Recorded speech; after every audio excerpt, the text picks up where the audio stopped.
Pozdrav svima.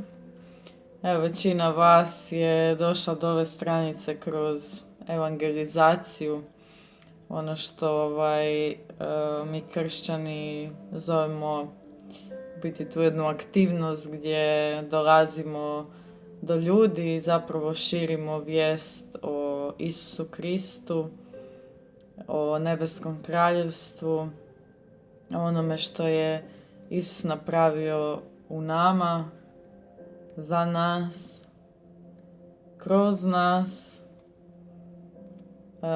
i u našim životima, i da svjedočimo da svako to obećanje i sve ono što je zapisano u Bibliji, da je stvarno istina, da se potvrdilo u nama, u našim životima, pa i u svem onom što vidimo oko sebe.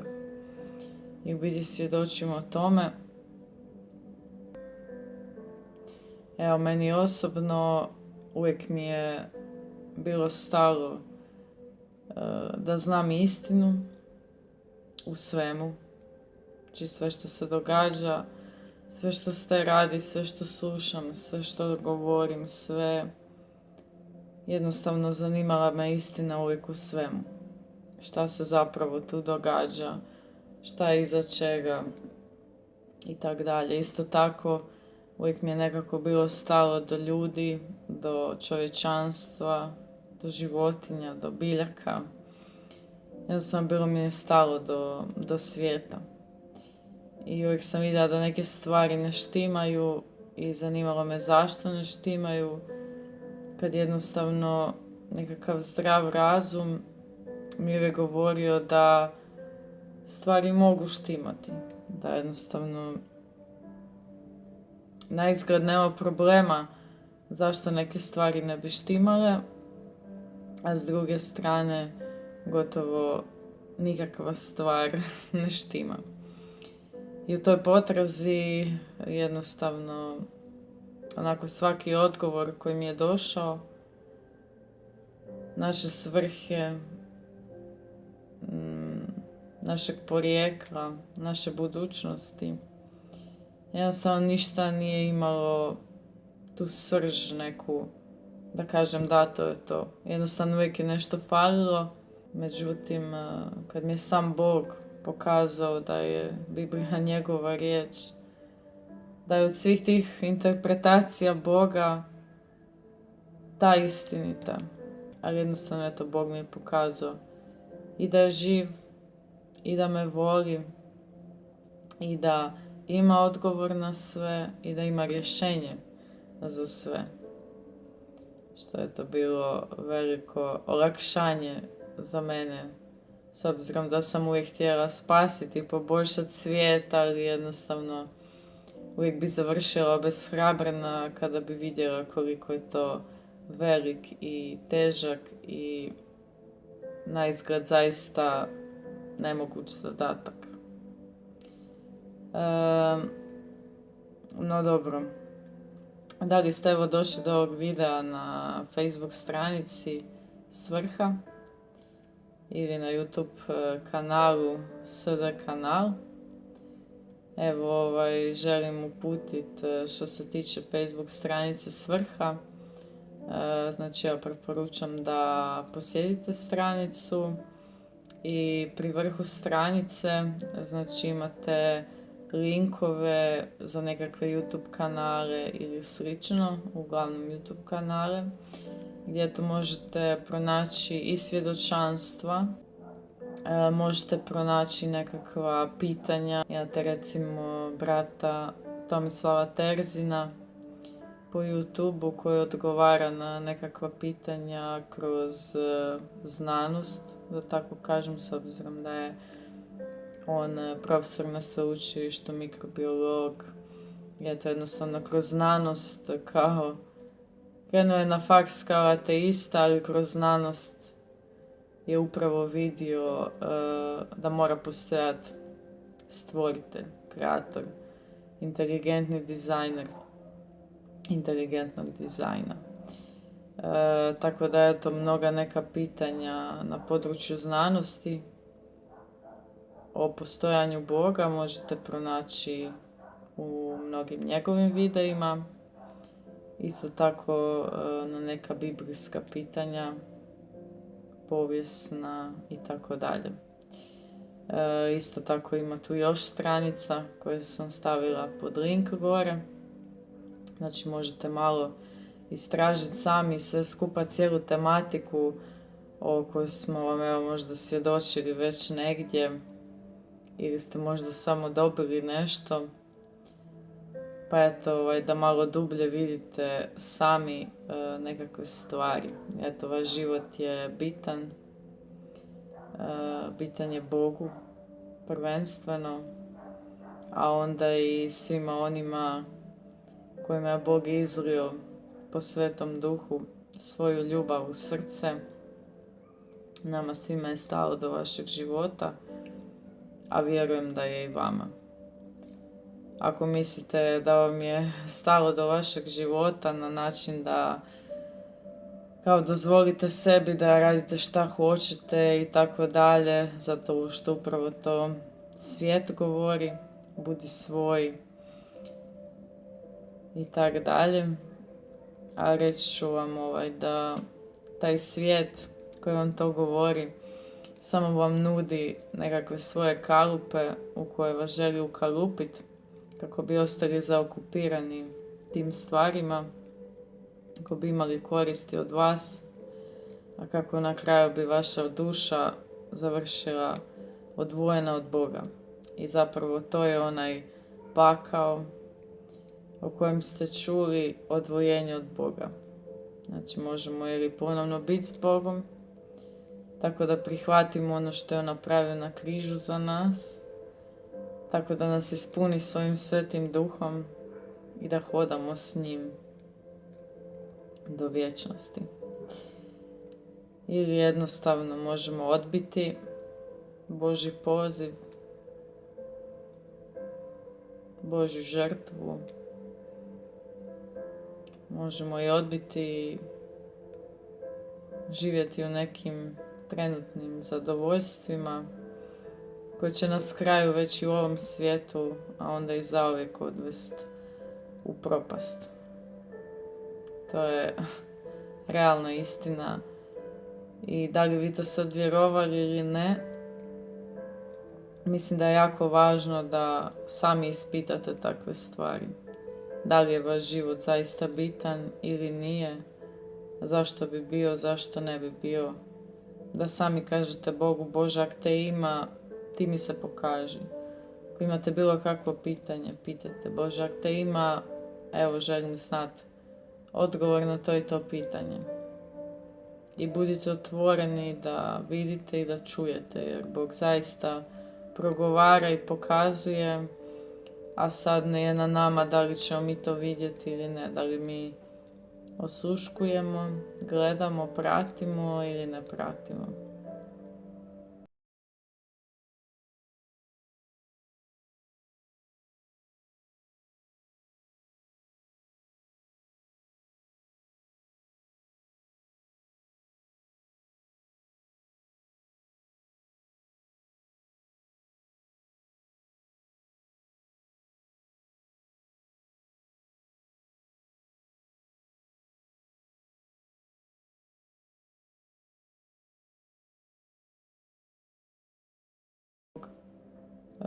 Ne želi od nas religiju, religiozno ponašanje, već osoban odnos sa nama i isto tako da mi to kroz taj odnos širimo dalje.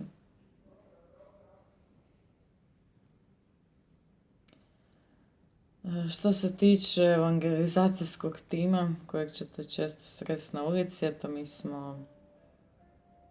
mi smo tako jedna grupa kršćana, mladih kršćana, uglavnom, koji smo se našli na temelju toga baš da donesemo znači ljudima riječ, Božju riječ,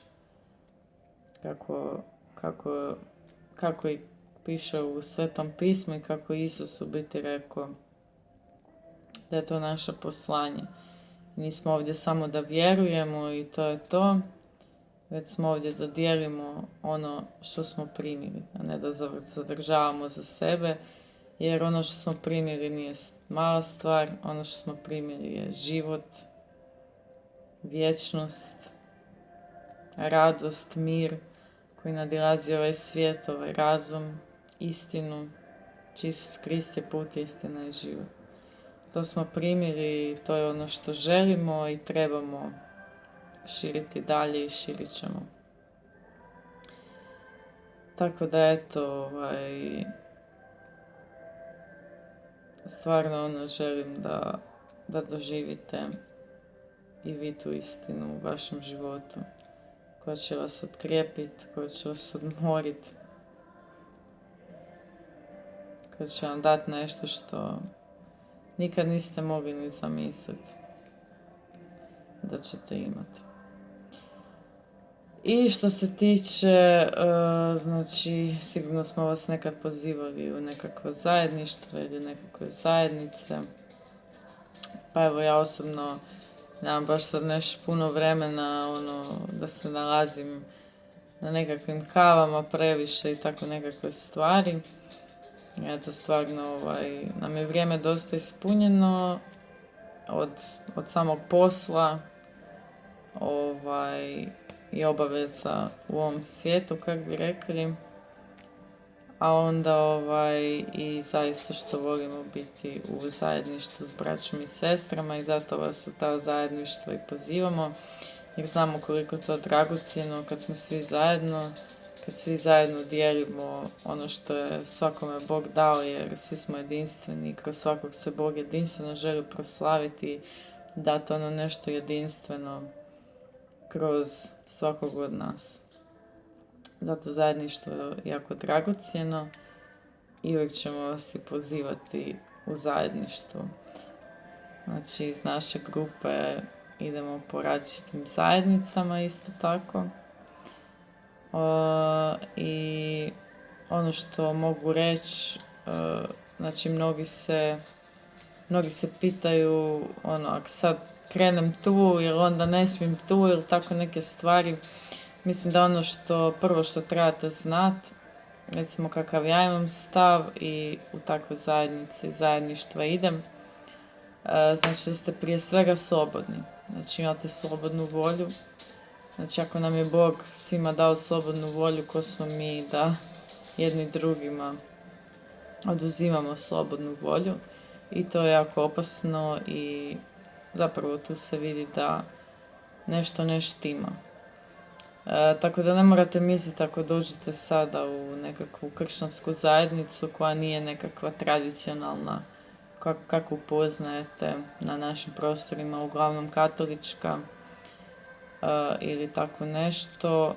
Znači, ne morate misliti ako negdje dođete da sad ne možete negdje drugdje ići ili da sad tu gdje ste došli, to je to, da će vas odmah zarobiti ili ne znam šta, evo, svašta može čovjeku biti na pameti, a nije ni bezrazložno.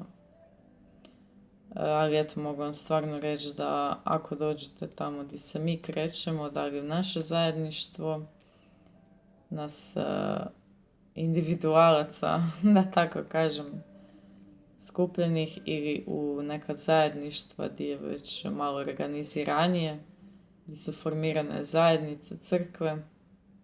Znači, eto, želim vam prvenstveno reći da se ne morate osjećati da će vas sad tamo neko vrbovat, zarobit i šta ja znam. Znači, slobodni ste. Slobodni ste da dođete, slobodni ste da otiđete i to je to. Daću vam evo i sliku otprilike kako izgledaju nekakva zajedništva gdje evo osobno idem. Znači, možemo vas uputiti i u više zajednica, u više crkava, na više mjesta, ovisi kako kome odgovara. Evo, ja ću vam predstaviti mjesta gdje možete direktno mene naći i uglavnom i ljude iz tima kojeg ćete vidjeti često na ulici. Koji grad da vas zanima, možemo vas negdje uputiti, znači jednostavno onak. Idemo okolo po gradovima, evangeliziramo i posjećujemo braću i sestre na svakom mjestu. Eto. Jer mi zapravo već danas živimo to kraljevstvo nebesko koje nas tek čeka u svoj punini, ali već je među nama, kako pismo i kaže i kako možemo zaista i sami posvjedočiti.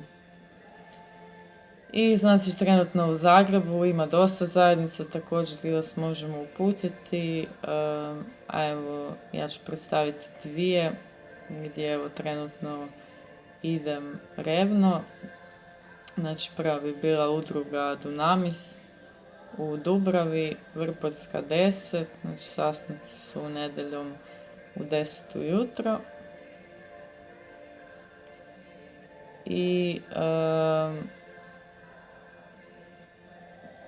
I zajednica Upper Room ili ti ga Gornja soba na adresi Heinzelova 66.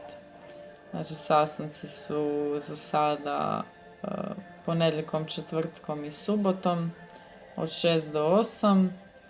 Znači vrijeme molitve, druženja i onako vidjet ćete sad u par videa otprilike kako to izgleda među nama.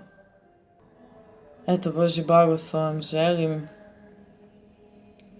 I evo kako ću se pomoliti, evo hvala dragom Bogu na svemu i evo hvala ti Oče na svakoj osobi koja ovo gleda, Gospodine, hvala ti na svakom srcu koje traži istinu, hvala ti na svakom srcu koje traži tebe, Gospodine, hvala ti na svemu onom što si zapisao u naša srca, da bi kasnije nam se otkrio upravo kroz to. Da si ti taj koji je zapisan u našim srcima. Amen. Da si ti onaj koji je od uvijek i za uvijek. Početak i kraj. Hvala ti, Gospodine. Molim za svakoga ko gleda ovo da se sada tvoj Sveti Duh spusti na tu osobu, Gospodine, da dotakneš svojim Svetim Duhom silno, Gospodine, i jednostavno primi od tebe, primi riječ od tebe, primi silu od tebe, taj dodir tvoje ljubavi, tvojeg nebeskog mira i radosti, Gospodine. Ispuni svaku osobu koja ovo gleda, Gospodine. Blagosiljam svaku tu osobu da ćeš odgovoriti na sva njezina pitanja, da će doći do istine, Gospodine, a ti si istina, Gospodine. Hvala ti, Kralju naš.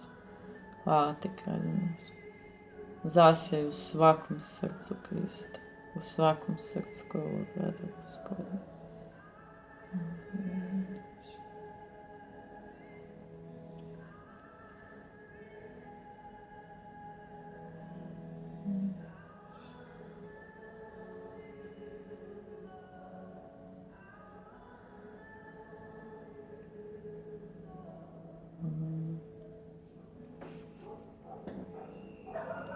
Eto, nadam se da se vidimo, da ćemo se upoznati, da ćemo se podružiti i naravno prije svega da ćemo biti u vječnosti zajedno sa Bogom. Božji blagoslov svima.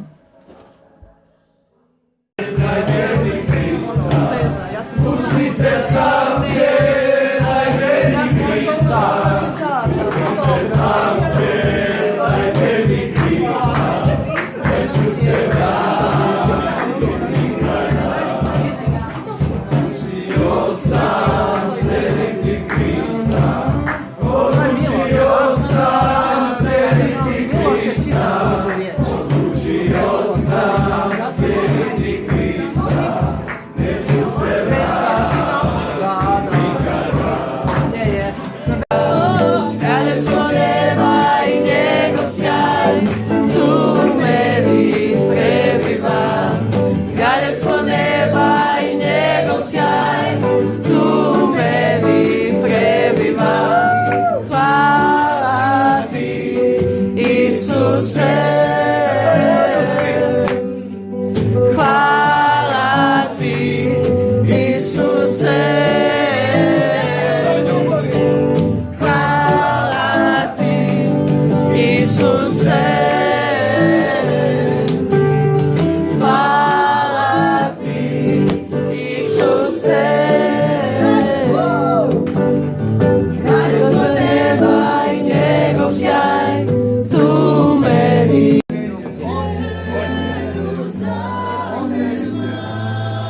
kad ga ugledaše, pokloniše mu se, a neki bi jako sumnjali. Tada se približi Isus te im reče, da nam je sva vlast, nebeska i zemaljska, zato idite i učinite sve narode učenicima mojim. Krstite ih u ime Oca i Sina i Duha Svetoga. Učite ih da vrši sve što sam vam zapovjedio, ja sam s vama u sve vrijeme do svršetka svijeta. Amen. Slava Bogu. Znači, ono turbo vrijeme. Znači, prije malo vremena oni su gledali njega da je bio razapet, ubijen, gotovo. Sve nade koje su oni ikad imali, koje su oni ikad polagali su nestale. Sve je nestalo. A šta se dogodilo? Treći dan.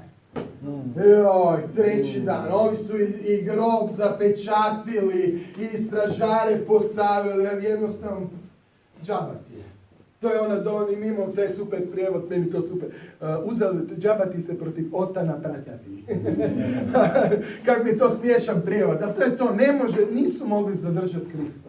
To je to. Nisu ga mogli zadržati. Isus je uskrsnuo treći dan. I prvo što dolazi ženama, jer naravno u ono vrijeme žene su najvjerodostojniji svjedoci.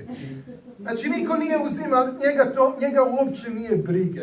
On će poslati one najmanje da... On je rekao, ako ćete vi umuknut, kamenje će govoriti. Ljudi kažu te Bog može zamijeniti. Bog te nikad ne želi zamijeniti. Nikada. Ti se mu jedinstveno volite. Ali o tebi ovisi da li ćeš ići s njim do kraja ili ne. Ne ovisi o Bogu. Bog želi proslaviti tebe i sebe kroz tebe. Do kraja želi ići s tobom. Ali on je njima rekao, pa ako vi ne idete, pa Bog je u stanju od kamenja podići djecu Abrahamu. To je bilo to. I zato mi imamo stav, ma idemo, ma šta te košta na kraju? Ma ništa ne košta. Kad će ti napraviti 100 više će ti dati svega. Jer Bog je takav. Nije škrt, nije dobar je Bog.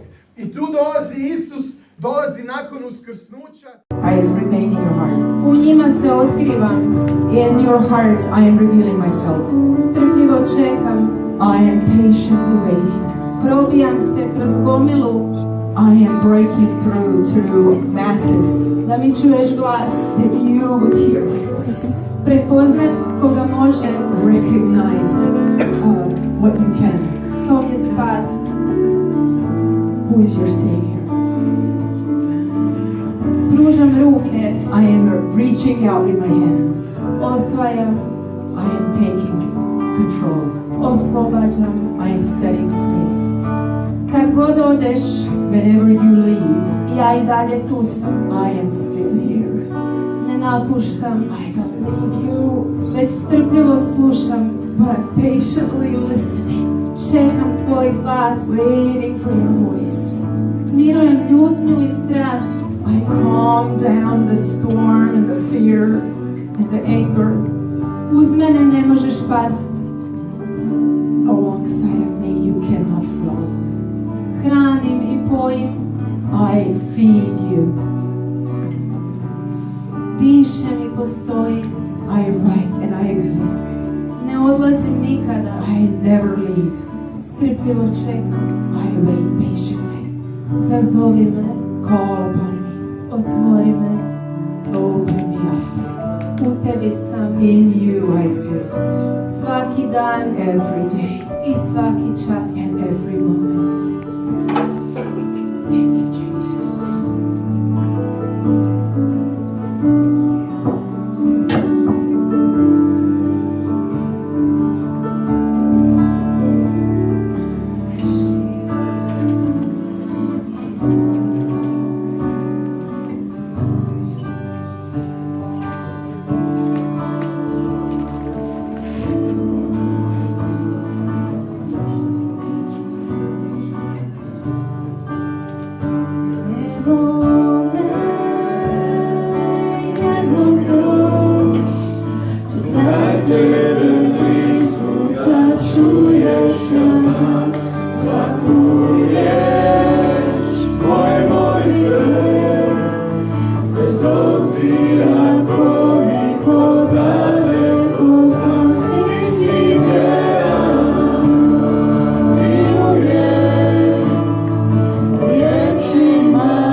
članove naših obitelji, da ih ti privučeš sebi, svojim konopcima ljubavi, da ih jednostavno obuzdaš u njihovim strastima, u čemu god se nalazi trenutno, da makneš sve to, da svaki duh koji ih odvaja, koji ih odlači od tebe, pukne u Isusovo ime i da dođu tebi, da se obrate, da dođu ponizno, da traže tvoje lice i da možemo jednoga dana biti skupa s njima u vječnosti. Tvoja riječ kaže da vjerujemo u Gospodina Isusa Krista, da ćemo se spasiti mi i sav naš dom. Tako je dano obećanje onom čovjeku koji je pričao s apostolom Pavlom, stražaru. Ja vjerujem da to vrijedi za sve nas. Stvarno ustrajemo u toj vjeri da će ti spasiti naše domove. Predajemo ti sve brige, predajemo ti sve ti skobe, znamo da se ti brineš, da si ti dobri Bog, da si ti naš zaštitar, pazitelj i da si uvijek uz nas i oslanjamo se u potpunosti sad na tebe. Odričemo se svake svoje brige tjeskobne i svakog svog pokušaja. Na nebesima. Efežani 1.3. Kološani 3.1. Kološani 3.2. Ako dakle uskrste s Kristom, tražite ono što je gore, gdje Krist sjedi s desne strane Bogu. Ja molim te, Dušo Sveti, da siđeš na svaku osobu, da se ljudi opuste, da osjete prisutnost, da vide slike, da osjete miris Krista, da okuse šta im Bog da u Isusovo ime. Haleluja.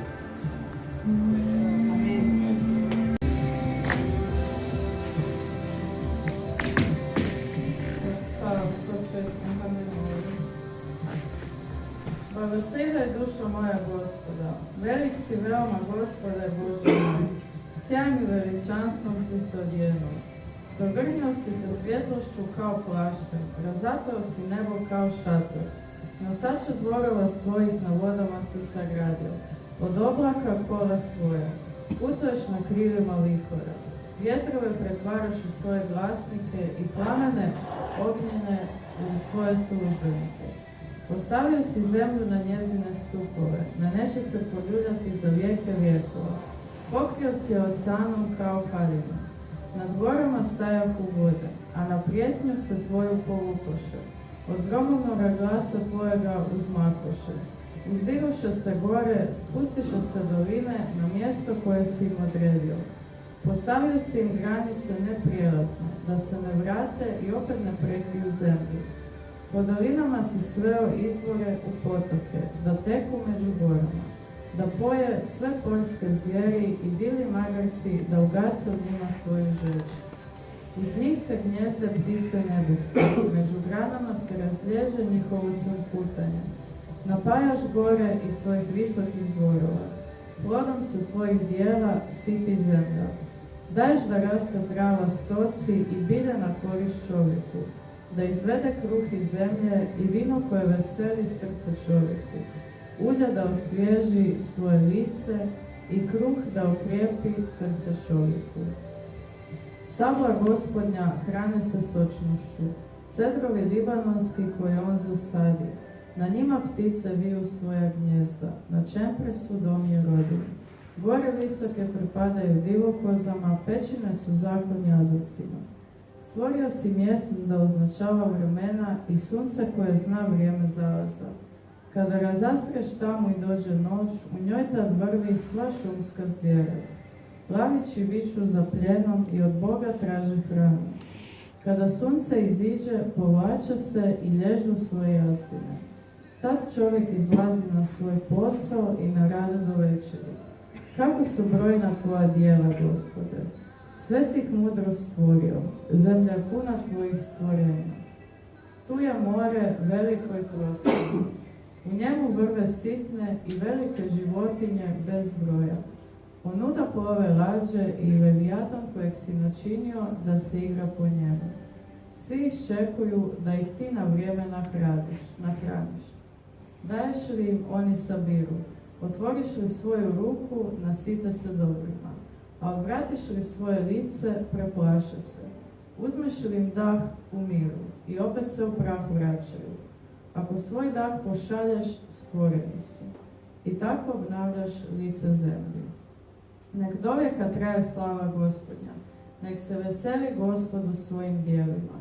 On koji pogleda na zemlju i ona se trese, dotakne se gora i one se zadime. Pjevat ću Gospodu dok sam živ, slavit ću svojega Boga dok god postoji. Neka mu se svidi moja pjesma, ja ću se radovati u Gospodu. Nek grešnici iščeznu sa zemlje i bezbožnika nek više ne bude. Blagoslivaj dušo moja Gospoda. Aleluja. Aleluja. Aleluja.